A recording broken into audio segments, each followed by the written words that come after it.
جب غزوہ احد میں مسلمانوں کا جانی نقصان ہوا تھا۔ بعض لوگ یہ کہہ دیتے ہیں کہ غزوہ احد میں مسلمانوں کو شکست ہوئی تھی، ایسا نہیں ہے۔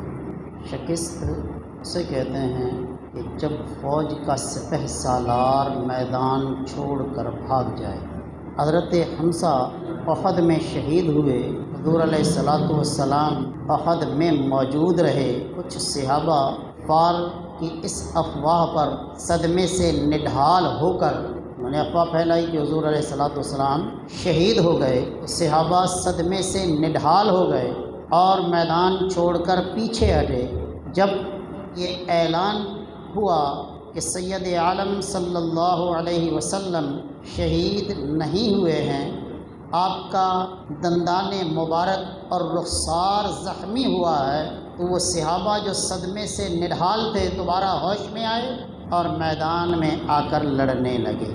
اگرچہ مسلمانوں کا جانی نقصان کثیر ہوا تھا، لیکن شکست نہیں ہوئی تھی۔ مسلمان مقابلے میں کھڑے رہے، ڈٹے رہے، حضور علیہ الصلاۃ والسلام وہاں موجود رہے۔ تو یہ شکست نہیں ہے، نقصان ہوا ہے۔ نقصان کیوں ہوا؟ حضور اکرم صلی اللہ علیہ وسلم نے حضرت عبداللہ بن جبیر رضی اللہ تعالی عنہ کو صحابہ کا ایک دستہ دے کر احد کے سامنے ایک چھوٹی سی پہاڑی پر کھڑا کر دیا اور فرمایا کہ اس گھاٹی کو چھوڑنا نہیں۔ عبداللہ بن جبیر رضی اللہ تعالی عنہ اس گھاٹی پر کھڑے رہے۔ جب کفار پسپا ہو کر بھاگنے لگے اور میدان میں موجود صحابہ مال غنیمت سمیٹنے لگے، تو عبداللہ بن جبیر رضی اللہ تعالیٰ عنہ کے ساتھیوں نے بھی وہ گھاٹی چھوڑنا شروع کی۔ حضرت عبداللہ بن جبیر نے منع کیا کہ حضور علیہ الصلاۃ والسلام نے یہ گھاٹی چھوڑنے سے منع کیا ہے۔ تو انہوں نے جواب دیا کہ اس وقت تھا جب جنگ کا عالم تھا، جنگ کی حالت تھی۔ اب کفار پسپا ہو کر بھاگ رہے ہیں، تو اب اس گھاٹی پر کھڑا رہنا ضروری نہیں ہے۔ تو صحابہ اس گھاٹی کو چھوڑ چکے۔ خالد بن ولید ابھی اسلام نہیں لائے تھے۔ خالد بن ولید جنگ خندق کے بعد ایمان لائے ہیں۔ فتح مکہ کے دوران مسلمانوں کے سپہ سالار بھی تھے۔ اس وقت قریش مکہ، کفار مکہ کی فوج کے دستے کے سپہ سالار تھے۔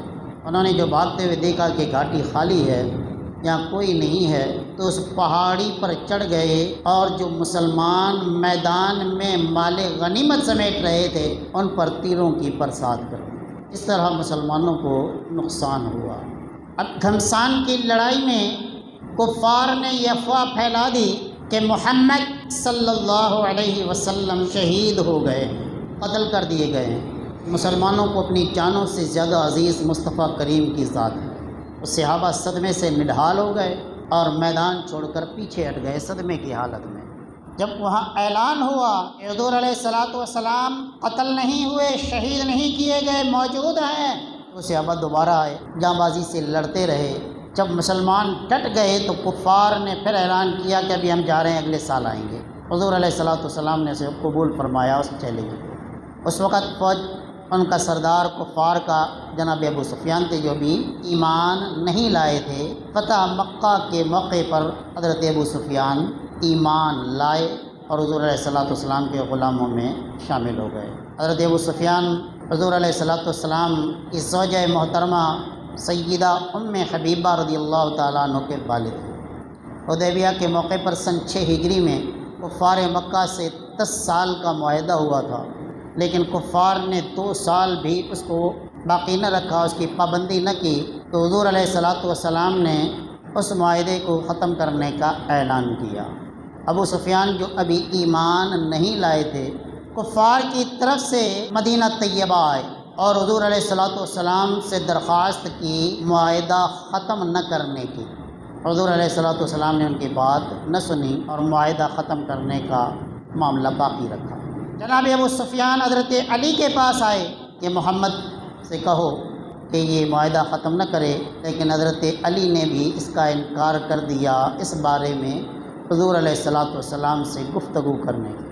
پھر حضرت فاطمہ کے پاس آئے اور کہنے لگے کہ بھتیجی تیرا چچا تیرے پاس آیا ہے، محمد سے کہو۔ تو حضرت فاطمہ نے فرمایا کہ حضور علیہ الصلوۃ والسلام کے ان معاملات میں ہم گفتگو نہیں کرتے۔ پھر حضرت ام حبیبہ کے پاس آتے ہیں۔ حضور علیہ الصلوۃ والسلام کا وہ کھجور کی چھال والا چمڑے کا بستر بچھا ہوا تھا، آ کر اس بستر پر بیٹھنا چاہا، ام حبیبہ نے منع کر دیا باپ کو کہ تم غسل جنابت نہیں کرتے، اس بستر پر نہیں بیٹھ سکتے۔ یہ ادب رسول ہے۔ جنابت کی حالت میں بستر پر بیٹھنے سے جناب ام حبیبہ رضی اللہ تعالی عنہ نے منع کر دیا اپنے باپ ابو سفیان کو کہ تم غسل جنابت نہیں کرتے، اس وجہ سے بستر پر نہیں بیٹھ سکتے، بستر کو سمیٹ دیا۔ پھر ابو سفیان نے ام حبیبہ سے کہا کہ تیرا بوڑھا باپ تیرے پاس آیا ہے، محمد سے کہو کہ اس معاہدے کو ختم نہ کرے۔ تو ام حبیبہ نے فرمایا حضور علیہ الصلوۃ والسلام کے معاملات میں ہم گفتگو نہیں کرتے۔